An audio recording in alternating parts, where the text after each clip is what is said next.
C'est un plaisir de vous retrouver dans ce nouveau numéro du Journal de l'économie. Bienvenue à toutes et à tous. Au sommaire de cette édition, l'impasse électorale qui règne au Libéria, elle affecte le tissu économique du pays.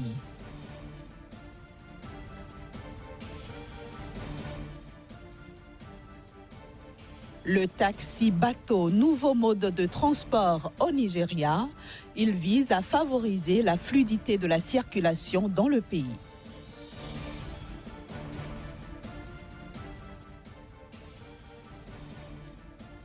Enfin, une foire agro-pastorale a ouvert ses portes au Cameroun, au stade Fampoux d'Agobert.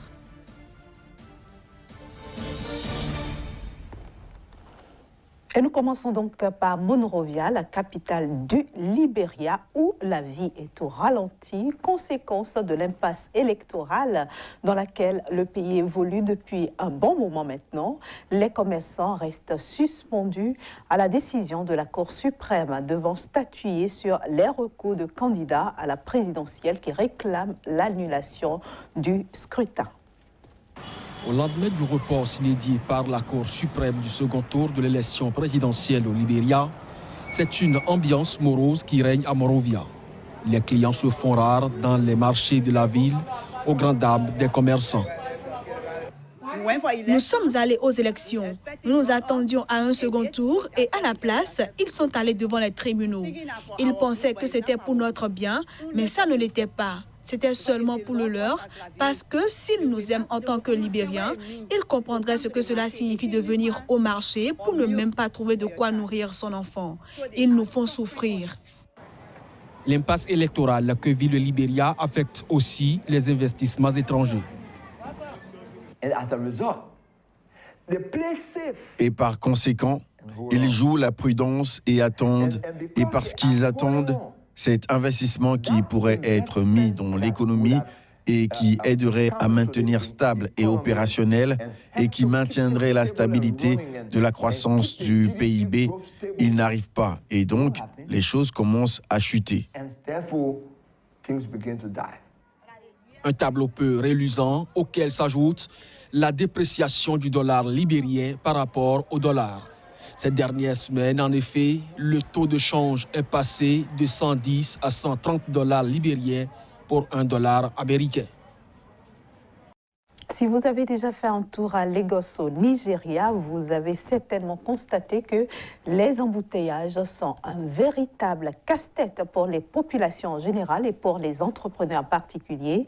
Pour remédier à cette situation, eh bien, les autorités nigérianes tentent de développer les transports sur l'eau et cela est plutôt bien parti.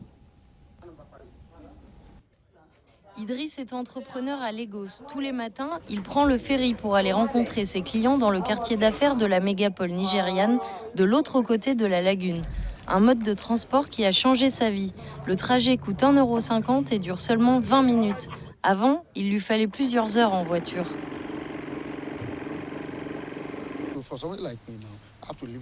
Pour quelqu'un comme moi, il faudrait partir de la maison à 4h30 du matin pour éviter les bouchons sur la route. Et si je pars aussitôt, je ne dors pas assez. Le soir, je vais rentrer à la maison vers 10 ou 11 heures. Le temps de manger, d'enlever mon sac, de me reposer, de jouer avec mes enfants, il sera déjà minuit. À 4 heures, le jour suivant, il faudra à nouveau se réveiller. Les autorités veulent développer le transport maritime pour faire face aux embouteillages qui paralysent la deuxième ville la plus peuplée d'Afrique. Près de 20 millions de personnes vivent et travaillent à Lagos. 30 itinéraires ont été identifiés et plusieurs embarcadères sont déjà en construction. Nous fournissons le cadre favorable. Tout ce que nous demandons aux opérateurs, c'est simplement d'avoir leur propre bateau et de naviguer sur nos voies maritimes. Construite sur l'eau, la ville de Lagos est traversée par plusieurs lagunes. Ces dernières années, plusieurs sociétés privées ont lancé leur service de taxi-bateau. Comme Justin, ancien capitaine de navire marchand, ils espèrent maintenant développer leur activité grâce au projet de la ville. Nous avons commencé avec peut-être 20 passagers. Mais ensuite, nous nous sommes développés quand nous avons commencé à sensibiliser les gens, à faire de la publicité notamment. J'ai commencé avec 2 bateaux, maintenant nous en avons 6. On en fait même venir en renfort quand nous avons beaucoup de passagers qui veulent traverser. L'objectif est d'attirer 2 millions de passagers quotidiens sur les voies navigables. Mais il reste à convaincre les Lagosiens d'abandonner leur voiture pour le bateau. Beaucoup d'habitants disent avoir peur de l'eau.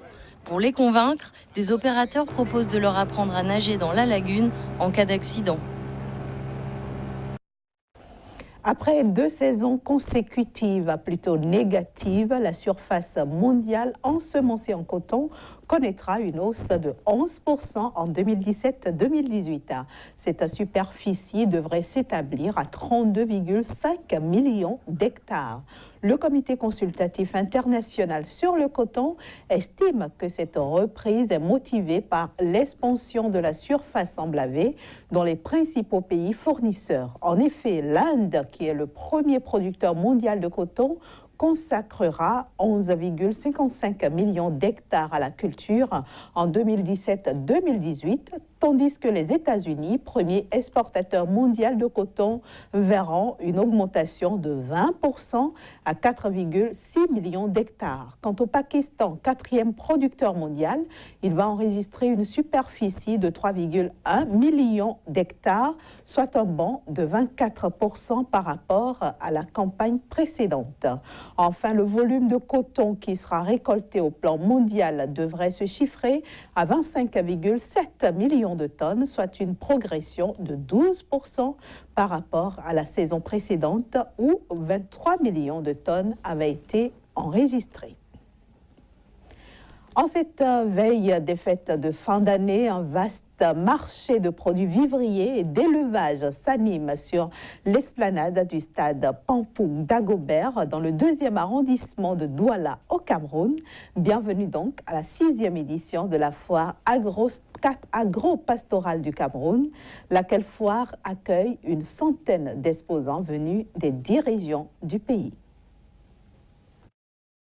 Valoriser la profession de Bayam Selam au Cameroun, permettre aux acteurs du secteur informel de faire leur promotion, donner la latitude à ces derniers d'exposer leur savoir-faire et surtout de vendre leurs différents produits. Voilà présenté de manière succincte les objectifs visés par la foire de Bayam Selam qui se tient dans la ville de Douala.